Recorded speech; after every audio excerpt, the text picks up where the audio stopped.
যদি আপুনি ফেসবুকত কাম কৰি আছে নাইবা ফেসবুকত আপুনি বহু দিনৰ পৰা ভিডিও আপলোড কৰি আছে, আপোনাৰ ভিডিও ভাইৰাল নহয়। ভাইৰাল কেনেকৈ হ'ব?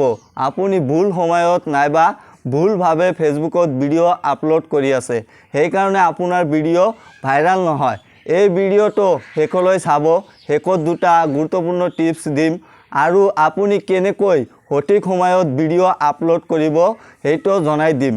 এক নম্বৰ হল ফেসবুকত ৰাতিপুৱা ভিডিও আপলোড কৰে, তেনেতে 8টাৰ পৰা 9টাৰ ভিতৰত ভিডিও আপলোড কৰিব। কাৰণ বৰ্তমান সময়ত মানুহে টোপনিৰ পৰা হাৰ পায়ে মোবাইলখন চায়, অৰ্থাৎ ফেসবুক চায়। যদি আপুনি ৰাতিপুৱা ফেসবুকত ভিডিও আপলোড কৰে, তেনেতে 8টাৰ পৰা 9টাৰ ভিতৰত ভিডিও আপলোড কৰিব।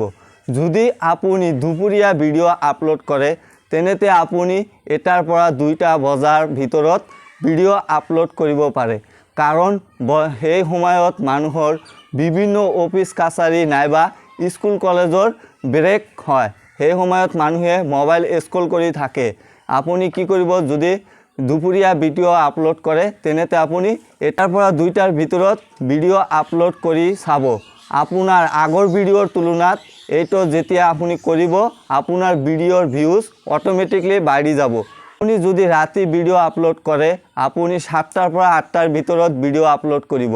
কিয়? মানুহে গোটেই দিন কাম কৰি পেলাই 7টা 8টাৰ ভিতৰত মানুহে ফেসবুকখন স্ক্ৰল কৰি থাকে।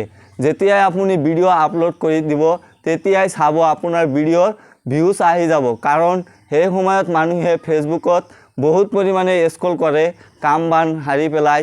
যদি ভিডিওটো ভাল লাগিছে, ভিডিওত এটা লাইক কৰিব আৰু চেনেলটো সাবস্ক্ৰাইব কৰি ৰাখিব। যদি আপোনালোকে ভিডিওত লাইক কৰে নাইবা চেনেল সাবস্ক্ৰাইব কৰে, এই যে ভিডিও বনোৱাৰ উৎসাহ অটোমেটিকলি বাঢ়ি যায়। Thank U.